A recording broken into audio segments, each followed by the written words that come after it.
प्रिय भाइयों, विनिर्माण उद्योग से संबंधित यह तीसरा वीडियो है। किसी उद्योग की अवस्थिति का निर्धारण उसकी न्यूनतम लागत से निर्धारित होता है। मतलब कोई उद्योग उस स्थान पर स्थापित होता है जहां हर एक चीज की,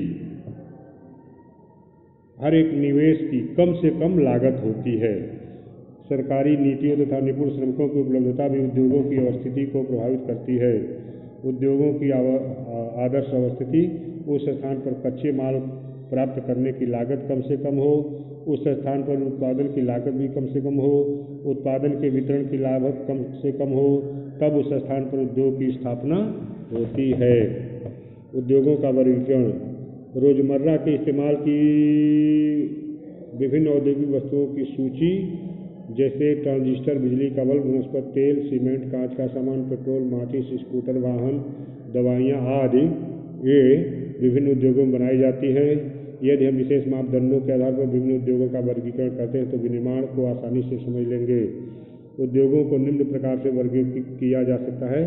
पहला है कृषि आधार, प्रयुक्त कच्चे माल के स्रोत के आधार पर, अर्थात जो कच्चा माल जहाँ से मिलता है उसके आधार पर उद्योग दो प्रकार के हैं, एक कृषि आधारित, दूसरा खनिज आधारित। कृषि आधारित उद्योग वे हैं जिनको कच्चा माल कृषि से मिलता है, जैसे सूती वस्त्र उद्योग, ऊनी वस्त्र उद्योग, पटसन, रेशमी वस्त्र उद्योग, रबर, चीनी, चाय, कॉफी, वनस्पति तेल उद्योग आदि। दूसरा है खनिज आधारित उद्योग, ऐसे उद्योग जिनको कच्चा माल खनिजों से प्राप्त होते हैं, जैसे लोहा इस्पात उद्योग, सीमेंट उद्योग, एल्यूमिनियम प्रगलन उद्योग, मशीन उद्योग, औजार उद्योग तथा पेट्रो रसायन उद्योग। इन्हें कच्चा माल खनिजों से मिलता है, इसलिए ये खनिज आधारित उद्योग हैं। फिर प्रमुख भूमिका के आधार पर उद्योगों का वर्गीकरण। तो प्रमुख भूमिका के आधार पर उद्योगों के दो वर्गीकरण हैं, आधारभूत उद्योग, उपभोक्ता उद्योग। आधारभूत उद्योग वे हैं जिन उद्योगों के उत्पादन या जिन उद्योगों के कच्चे माल पर दूसरे उद्योग निर्भर रहते हैं, जैसे लोहा इस्पात उद्योग, तांबा प्रगलन उद्योग या एल्यूमिनियम प्रगलन उद्योग। ये सब ऐसे उद्योग हैं जिनकी सहायता से बनी मशीनें, बिजली के तार आदि से दूसरे उद्योग चलते हैं, इसलिए इन्हें आधारभूत उद्योग कहते हैं। उपभोक्ता उद्योग वे हैं जो उत्पादन उपभोक्ताओं के सीधे उपयोग के लिए करते हैं, जैसे चीनी, दंतमंजन, कागज, पंखे, सिलाई मशीनें आदि उपभोक्ता उद्योग हैं, यानी ये उपभोक्ताओं के सीधे उपयोग के लिए सामान बनाते हैं। पूंजी निवेश के आधार पर, तो पूंजी निवेश के आधार पर उद्योग दो प्रकार के होते हैं। एक लघु उद्योग, तो एक लघु उद्योग को परिसंपत्ति की इकाई पर अधिकतम निवेश मूल्य के परिप्रेक्ष्य में परिभाषित किया जाता है। यह निवेश सीमा समय के साथ परिवर्तित होती रहती है, अधिकतम स्वीकार्य निवेश के आधार पर की जाती है। निवेश मूल्य समय के साथ बदलता गया है। वर्तमान समय अधिकतम निवेश 1 करोड़ रुपये तक स्वीकार्य है। मतलब उद्योग दो प्रकार के होते हैं पूंजी निवेश के आधार पर, एक लघु उद्योग होता है, एक बृहद उद्योग होता है। लघु उद्योग वह है जिसमें अधिकतम पूंजी 1 करोड़ रुपये तक लगी रहती है।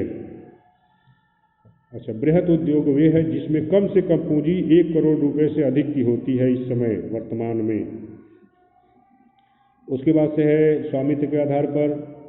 स्वामित्व के आधार पर उद्योगों के दो वर्गीकरण हैं। पहला, सार्वजनिक क्षेत्र में लगे सरकारी एजेंसियों द्वारा प्रबंधित तथा सरकार द्वारा संचालित उद्योग, इन्हें सार्वजनिक क्षेत्र के उद्योग कहते हैं, जैसे भारत हेवी इलेक्ट्रिकल्स लिमिटेड भेल and steel authority of India SAIL आदि ये सार्वजनिक क्षेत्र के उद्योग हैं।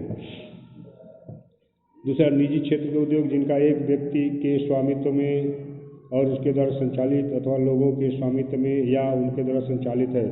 कोई उद्योग जिनका एक व्यक्ति स्वामी है या उसके लोगों द्वारा कोई संचालित उद्योग है या कई लोगों द्वारा संचालित उद्योग है, जैसे उन्हें हम निजी क्षेत्र के उद्योग कहते हैं, जैसे टिस्को, बजाज ऑटो लिमिटेड, डाबर उद्योग आदि संयुक्त क्षेत्र के उद्योग वे हैं।